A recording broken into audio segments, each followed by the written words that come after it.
Good morning friends, come back to my channel trusted zone Prince classes. अब आज जो हम टॉपिक कर रहे हैं, इस टॉपिक का नाम है admission of partner. Admission of partner में हम आज आपको 3 अकाउंट भी समझाएंगे और बेसिक कॉन्सेप्ट भी क्लियर कर देंगे। ज़्यादा थ्योरी में नहीं जाते हैं, प्रैक्टिकल में आते हैं। प्रैक्टिकल कैसे बनता है एग्जाम में, इस चैप्टर से सबसे ज़्यादा क्वेश्चन रहता है एडमिशन का एग्जाम में। तो इसमें उतना ब्रीफ ना जा करके जो मेन टॉपिक है उस पर आते हैं। एडमिशन में होता क्या है, पहले 2 पार्टनर है, हम लोग 2 पार्टनर, सपोज हम और मेरा फ्रेंड अगर कोई फर्म में पार्टनरशिप करके रखे हैं और अगर 100 रुपया फर्म में आता है तो हम लोग दोनों आधा आधा बांट रहे हैं, यानी 50-50। बशर्त ये है, मसला ये है कि हम फर्म को ज़्यादा ग्रो नहीं कर पा रहे हैं, क्योंकि मेरे पास जितना लिमिटेड मेरा कैपिटल था हम लगा चुके हैं और उससे ज़्यादा मेरे पास पैसा है ही नहीं कि हम अपना फर्म में लगाएंगे। और जितना ज़्यादा फर्म में लगाएंगे उतना मेरा फर्म ज़्यादा आगे बढ़ेगा। अब जाहिर सी बात है, मेरे पास उतना पैसा ही नहीं है तो हम आगे कैसे फर्म में लगाए। तो एक मेरा फ्रेंड है, वो मेरे साथ मिलकर बिजनेस करना चाहता है, तो हम उसको इनवाइट किए या फिर वो खुद ही हमसे कहा कि हम क्या आप तुम्हारे साथ पार्टनरशिप कर सकते हैं। तो हम उसको पार्टनरशिप में ले लेंगे, बशर्त ये है कि 2 कंडीशन रखेंगे। पहला कंडीशन ये रखेंगे कि बोलेंगे कि तुम फर्म के लिए कैपिटल दो, क्योंकि इससे हम फर्म में जितना ज़्यादा कैपिटल लगाएंगे मेरा फर्म उतना आगे जाएगा। क्योंकि कुछ भी करने के लिए पैसा ज़रूरी है, पैसा जितना हम लोग लगा सकते लगा चुके हैं और इससे ज़्यादा हम लगा नहीं पाएंगे। तो हम क्या करेंगे, अपना फर्म का आगे का सोच करके उसको पार्टनरशिप में रख लेंगे। दूसरा चीज़ ये है, इसमें तो फर्म को बेनिफिट हुआ, हम लोग को उतना बेनिफिट नहीं हुआ, तो हम लोग अपना बेनिफिट के लिए बोलेंगे कि जो गुडविल देगा तुम, वो गुडविल हम लोग आपस में ले लेंगे। ये तो हम अपना फायदा देख लिए। अब वो बंदा हम लोग के साथ क्यों जुड़ेगा, तो हम लोग के साथ जुड़ने के लिए वो सबसे पहले 2 चीज़ पता करेगा। पहला चीज़ तो एसेट्स का लायबिलिटी का वैल्यू पता कर लेगा, यानी हमसे डेटा मांग लेगा एसेट्स और लायबिलिटी का जो भी है। हम एक पूरा उसको बैलेंस शीट दे दिए, सपोज पिछले ही साल का देंगे, क्योंकि एकदम तुरंत तुरंत उसी वक्त बना के देंगे नहीं, कुछ वक्त पहले का उसको बैलेंस शीट दे दिए, तो हिस्टोरिकल डेटा हुआ, क्योंकि वो करंट वैल्यू है नहीं। वो क्या करेगा, दूसरा अपना काम क्या करेगा, वो जो डेटा मिला उस डेटा से मार्केट में जाके या फिर मार्केट से पता कर लेगा कि अब उस जो एसेट्स और लायबिलिटी का हम जो वैल्यू बताया उसको, उसका वैल्यू इंक्रीज हुआ है या डिक्रीज हुआ है। और उसके बेसिस पे एक अकाउंट बना लेगा जिसका नाम होगा रीवैल। और रीवैल बनने के बाद वो डिसीजन लेगा कि हमको पार्टनरशिप में आना है कि नहीं आना है। अब बात यहाँ आता है रीवैल में लॉस और प्रॉफिट लिख रहे हैं हम। लॉस और प्रॉफिट यहाँ फॉर्मेट में हो जाता है पर्टिकुलर अमाउंट, है ना। अब लॉस और प्रॉफिट पता कैसे चलेगा, क्योंकि जाहिर सी बात है जो हम लोग उसको डेटा दिए थे, जस्ट लाइक ये बैलेंस शीट, ये हिस्टोरिकल डेटा था, वो अपना मेहनत करके नया डेटा कलेक्ट कर लिया। अब इन दोनों को कंपेयर करेंगे, हम कंपेयर करके अगर कोई चीज़ का वैल्यू बढ़ रहा है तो प्रॉफिट होगा, इधर लिख देंगे। अगर कोई चीज़ का वैल्यू घट रहा है तो यहाँ लिखेंगे। लेकिन सिस्टम भी अलग है, एसेट का वैल्यू अगर बढ़ेगा तो प्रॉफिट होता है, एसेट का वैल्यू अगर डिक्रीज होगा तो लॉस होगा। पर लायबिलिटी में जस्ट अपोजिट होता है। लायबिलिटी का मतलब है जिसको हम पैसा पे कर रहे हैं। फॉर एग्जाम्पल यहाँ क्रेडिटर का दाम बढ़ गया, यानी लायबिलिटी का दाम बढ़ गया, तो लायबिलिटी बढ़ना मेरे लिए लॉस होता है, तो कहाँ लिखाएगा। और लायबिलिटी का दाम अगर घट जाएगा तो मेरे लिए प्रॉफिट होता है, क्योंकि जाहिर सी बात है पिछला साल अगर हम 10,000 का रिटर्न दिए थे, इस साल अगर हम 7,000 दे रहे तो मेरा 3,000 रुपया सेफ हो रहा है, तो मेरे लिए प्रॉफिट है, तो यहाँ लिखाएगा। यानी एसेट का लायबिलिटी में होने वाला चेंजेस को जो स्टेटमेंट में दिखाते हैं, स्टेटमेंट का नाम होता है रीवैल। उसके बाद वो फर्म में पैसा लगाएगा, फर्म में जैसे पैसा लगाएगा या वो हम लोग को गुडविल देगा, तो हम लोग का कैपिटल फ्लक्चुएट होगा। फिर हम नया कैपिटल फाइंड आउट करेंगे। नया कैपिटल को हम बैलेंस सीडी बोलते हैं। उसके लिए हम पार्टनर्स कैपिटल ड्रॉ करेंगे। पार्टनर्स कैपिटल में कुछ आइटम जो हमेशा रिपीट होते हैं मैक्सिमम टाइम, वो होते हैं कैपिटल रिजर्व फंड, पीएल और goodwill. Capital reserve fund, PL और गुडविल, कैपिटल को डिस्ट्रीब्यूट नहीं किया जाता है, वो जितना है उतने लिखा जाता है। बाकी ये चारों आइटम रेशियो में डिस्ट्रीब्यूट होते हैं। रेशियो, ओल्ड रेशियो कितना था, 3:2। 3:2 का मतलब होगा 3 और 2 को जोड़ने से कितना आता है, 5, तो इसका बेस में 5 चला गया ना। ये चारों आइटम मैक्सिमम टाइम रिपीट होते हैं, इसलिए हम उसको पार्टनर्स कैपिटल आइटम बोल दिए। उसके बाद लास्ट अकाउंट बनता है जिसका नाम है न्यू बैलेंस शीट। जाहिर सी बात है, अगर नया पार्टनर आया है, कैपिटल में चेंज आया तो एसेट्स और लायबिलिटी का वैल्यू भी तो पता कर रहा था। अब जो नया वैल्यू होगा वो हम न्यू बैलेंस शीट में लिखेंगे। इसीलिए हम 3 अकाउंट ड्रॉ करके रखे हैं, reval, partners capital and new balance sheet. ये हो जाएगा न्यू बैलेंस शीट।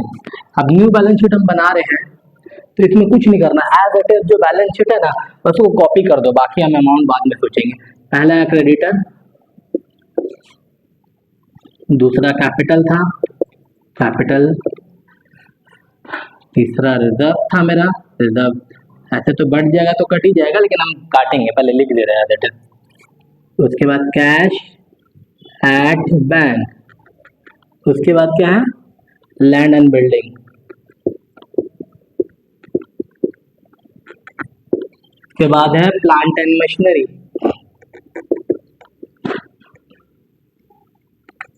उसके बाद क्या है, फर्नीचर और स्टॉक, फर्नीचर और स्टॉक, डेप्टर, और लास्ट है प्रॉफिट एंड लॉस। वैसे प्रॉफिट एंड लॉस भी बढ़ जाएगा, कट जाएगा ये, हम एज इट इज अभी डेटा कुछ नहीं किए, बस आइटम्स को नोट कर लिए। अब आते हैं हम रिवैल। रिवैल में हम क्या, ये पुराना डेटा है, ये नया डेटा है, दोनों को कंपेयर करेंगे। अगर इन दोनों में से अगर कोई प्रॉफिट दिखेगा तो यहाँ लिखेंगे, लॉस दिखेगा तो यहाँ लिखेंगे। हाँ, लेकिन याद रखना पार्टनर कैपिटल का जो ये 5 आइटम है इसको नहीं छोड़ेंगे, क्योंकि ये किसके लिए है, पार्टनर कैपिटल के लिए। और 5 आइटम क्या क्या है, कैपिटल, रिजर्व, फंड, गुडविल और पीएल, है ना। कैपिटल, रिजर्व, फंड, पीएल और गुडविल। तो याद रखिएगा ये 5 आइटम को हम नहीं छेड़ेंगे, इसको हम पार्टनर कैपिटल में ही यूज करेंगे। अब पहला एडजस्टमेंट कह रहा है, ये तो पुराना डेटा है, हम इसको नहीं देख रहे हैं, हम डायरेक्ट एडजस्टमेंट में आ रहे हैं, सम को बना रहे हैं। जेड नया पार्टनर पार्टनरशिप में एडमिट हुआ, ठीक है। उसके आने में क्या हुआ, वो गुडविल लाया था 2500, गुडविल कितना लाया था, ठीक है। वो कैपिटल भी लाया था, कैपिटल कितना लाया था, 7500। एक बात याद रखना, कैपिटल गुडविल हम बार बार कहें पार्टनर कैपिटल का आइटम है, और हम बार बार एक चीज कह रहे थे कि कैपिटल डिस्ट्रीब्यूट नहीं होता, तो पार्टनर कैपिटल में लिख ही देते हैं, इसको छोड़ना बेवकूफी है, क्योंकि हम एडजस्टमेंट के हिसाब से फॉलो कर रहे हैं। सबसे पहला एडजस्टमेंट गुडविल था, गुडविल क्या करेंगे, बांट देंगे, कौन सा रेशियो में, ओल्ड रेशियो में, है ना। ओल्ड रेशियो क्या था मेरा, 3:2। अच्छा, एक सवाल ये भी आता है, तो गुडविल ओल्ड रेशियो में थोड़ी बांटते हैं, गुडविल तो सैक्रिफाइसिंग रेशियो में बांटते हैं। तो सैक्रिफाइसिंग रेशियो में गुडविल बांटते हैं, बिल्कुल सही बात है, बशर्ते ये कि क्वेश्चन में कहीं न्यू रेशियो दिया नहीं है। जब न्यू रेशियो दिया नहीं है तो हम न्यू रेशियो फाइंड आउट करेंगे, फाइंड आउट करने के बाद जो सैक्रिफाइसिंग रेशियो निकालेंगे वो हमेशा हर बार ओल्ड रेशियो के बराबर होगा। तो हम क्यों मेहनत करें, झूठ मूठ का टाइम जाया क्यों करेंगे। हाँ, सैक्रिफाइसिंग रेशियो कब निकालेंगे हम, जब क्वेश्चन में न्यू रेशियो गिवन है। अगर न्यू रेशियो दिया हुआ है तो हमको सैक्रिफाइसिंग रेशियो निकालना जरूरी है, क्योंकि उस कंडीशन में नया पार्टनर जो गुडविल लाएगा सिर्फ ये बटेगा सैक्रिफाइसिंग रेशियो में, बाकी सारा आइटम ओल्ड रेशियो में बटेगा, है ना। लेकिन यहाँ हम क्यों सैक्रिफाइसिंग नहीं बना रहे, क्योंकि जाहिर सी बात है न्यू रेशियो दिया नहीं है। अब हम न्यू रेशियो फाइंड आउट करेंगे, उसके बाद फिर हम सैक्रिफाइसिंग रेशियो जब निकालेंगे तो आप ये चीज हमेशा ध्यान रखना कि यही रेशियो आएगा, है ना। तो अभी हमको सैक्रिफाइसिंग रेशियो का नीड नहीं है, क्योंकि जाहिर सी बात है क्वेश्चन में नया रेशियो दिया नहीं है, तो हम क्यों मेहनत करें, हम सिंपल बना देंगे। गुडविल कितना है, गुडविल है 2500 डिवाइड बाई 5, 500, क्योंकि 5 से डिवाइड करेंगे 5 आया, 5 into 3 1500, 5 into 2 1000, यानी गुडविल मेरा डिस्ट्रीब्यूट हो गया, यानी पहला एडजस्टमेंट क्लियर हो गया। सेकंड एडजस्टमेंट क्या है कि कैपिटल लाए, कैपिटल हम क्या लिखते हैं, बाई कैश के नाम पे, कौन लाया है, जो लाया उसके अकाउंट में लिख देंगे, कौन लाया है, जेड, जेड कितना लाया है, 7500, है ना, एज ए कैपिटल। उसके आगे कह रहे हैं कि उसके आने के बाद लैंड एंड बिल्डिंग का वैल्यू क्या हो गया, 15000 हो गया। पहले कितना था, पहले था लैंड एंड बिल्डिंग मेरा 12500, अभी कितना हो गया 15000, तो कितना इंक्रीज किया, 2500 इंक्रीज किया। इंक्रीज किया तो कहाँ लिखेंगे, इस साइड रिवैल में, अगर डिक्रीज करेगा तो इस साइड, क्योंकि इंक्रीज या डिक्रीज रिवैल में लिखते हैं। लैंड एंड बिल्डिंग कितना इंक्रीज किया, 12500 था, अभी 15 हो गया, तो 2500 इंक्रीज किया, आगे बढ़िए। प्लांट एंड फर्नीचर रिड्यूस हुआ 10%, तो लिख दीजिए प्लांट भी रिड्यूस हुआ है और फर्नीचर भी रिड्यूस हुआ है। प्लांट हुआ है 10% और फर्नीचर भी इत्तेफाक से 10% हुआ है।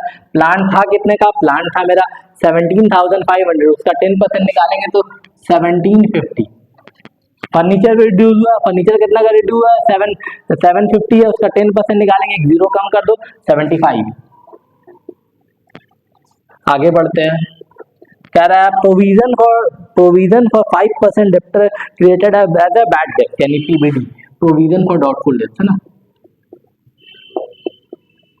पीबीडी कितना दिखा रहा मेरा, 5%, 5% ऑन किस पे, डेब्टर पे ना, तो डेब्टर पे निकाल दो प्रोविजन 5%। डेब्टर कितना का था 22,500, 10% निकालेंगे तो एक जीरो कम होगा, 5% उसका हाफ होता है, यानी 1125।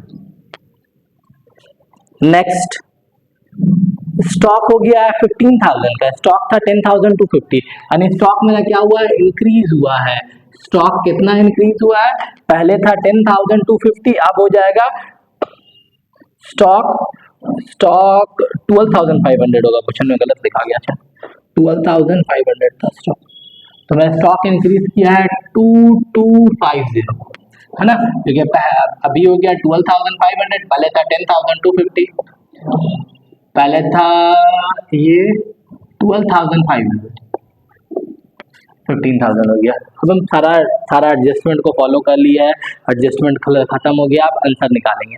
अब बोथ साइड इक्वल करेंगे, इस साइड प्लस करने से हमको आ रहा है 4750, इस साइड प्लस करने से आ रहा है हमको 2950, 1800 का डिफरेंस आ रहा है। कहाँ डिफरेंस आ रहा है, इस साइड। इस साइड अगर डिफरेंस आएगा तो हम उसको कहेंगे प्रॉफिट, उस साइड अगर आएगा तो क्या कहेंगे, लॉस। प्रॉफिट कितना आया है 1800, इस साइड अगर डिफरेंस आएगा जस्ट अपोजिट, यहाँ लिखते प्रॉफिट है लेकिन जो डिफरेंस आता है उसको अपोजिट यानी लॉस लिखते हैं, और यहाँ लिखते लॉस है, यहाँ अगर कोई डिफरेंस आएगा तो हम उसको क्या बोलेंगे, प्रॉफिट, है ना। अब देखिए इस प्रॉफिट को हम ओल्ड पार्टनर में डिस्ट्रीब्यूट कर देते हैं। ओल्ड पार्टनर कौन कौन है, X and Y, X and Y. Ratio कितना है 3/5, 2/5 इंटू 1800 इंटू 1800, 1080 720, है ना। अब क्या करेंगे हम, जैसे इसको हम निकाले हम इसको तुरंत पार्टनर्स कैपिटल में कन्वर्ट करेंगे। अगर इधर है तो इधर और इधर है तो अपोजिट, इस साइड, तो ये तो इस साइड है तो इस साइड जाएगा। इसका अकाउंट का नाम लिख दो बाय रीवैल्यूएशन, है ना। कितना आया 1080 720। अब इसके बाद यहाँ तक हो गया, लगभग रिवैल बना लिए, पार्टनर्स कैपिटल का लगभग कोस्टिंग कर ली। अब हम क्या करेंगे ना, ये पांचों आइटम को बैलेंस शीट में खोजेंगे। कितने खोजेंगे, बैलेंस शीट में। क्या ये है, इधर कैपिटल हमको दिख रहा है तो कैपिटल इधर है, तो अपोजिट साइड हर कोई भी चीज अकाउंट से पोस्ट होगा वो अपोजिट साइड पोस्ट होगा। कितना कैपिटल है, उसको बैलेंस बीडी का नाम देंगे, बैलेंस बीडी। एक्स का कैपिटल कितना है 17,500, वाई का कैपिटल कितना है 17,500, ठीक है। कैपिटल पोस्ट कर लिए, उसके आगे क्या है, रिजर्व। रिजर्व बढ़ता है, हम बार बार कहे थे आपको कि कैपिटल, रिजर्व, फंड, पीएल और गुडविल, है ना। ये 5 आइटम पार्टनर्स कैपिटल में मैक्सिमम टाइम आता है, और कैपिटल सिर्फ डिस्ट्रीब्यूट होता है, बाकी सब ओल्ड रेशियो में डिस्ट्रीब्यूट होता है। तो जाहिर सी बात है कैपिटल हम लिख दिए हैं, अब बचा रिजर्व। रिजर्व ओल्ड रेशियो में डिस्ट्रीब्यूट करेंगे। रेशियो क्या था, रेशियो था आपका 3:2, 3:2 यानी 3/5, 2/5। तो 5 से काटिए 1000 को, 5 से 1000 ना काटोगे तो आएगा 200।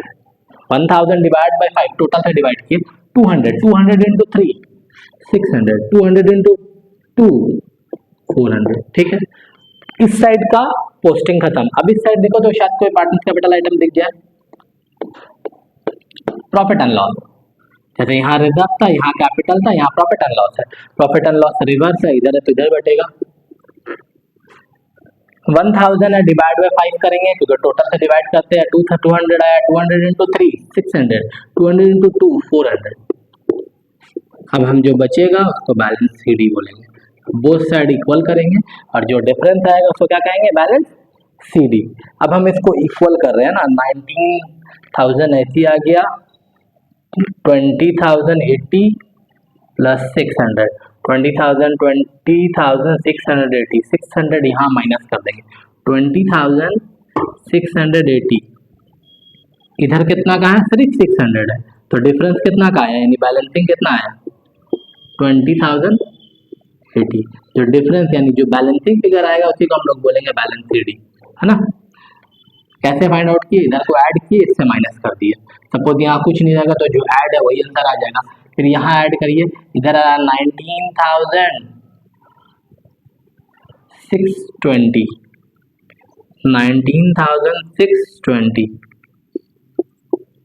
19,220, 19,220।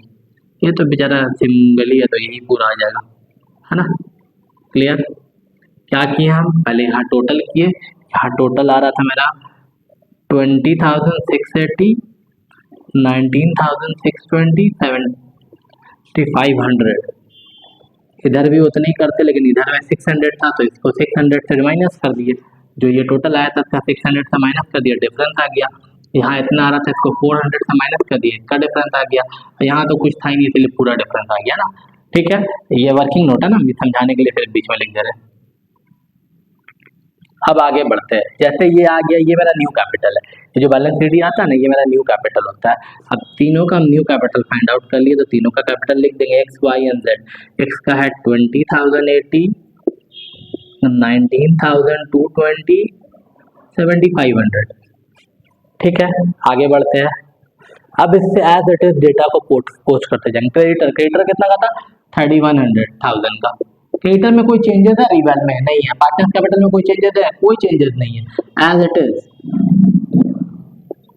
तो इसका वर्किंग नोट दिखाने का कोई मतलब नहीं बना। कैपिटल हम फाइंड आउट कर ही लिया। रिजर्व पूरा का पूरा हम बांट चुके हैं। अब रिजर्व का 1,000 था, 1,000 पूरा बांट दिया तो वैल्यू तो 0 आ गया ना, इसीलिए इसको नहीं भी लिखोगे तो भी चलेगा। आगे बढ़ते थे। कैश कितना, 2,500। नया पार्टनर कैश कितना लाया था, 7,500। 7,500 कैपिटल लाया था और गुडविल लाया था 2,500। वो दोनों लाया था तो कैश तो इंक्रीज कर जाएगा ना। कैश मेरा हो गया 12,500 है ना। लैंड एंड बिल्डिंग कितना है मेरा, लैंड एंड बिल्डिंग है मेरा 12,500 है ना।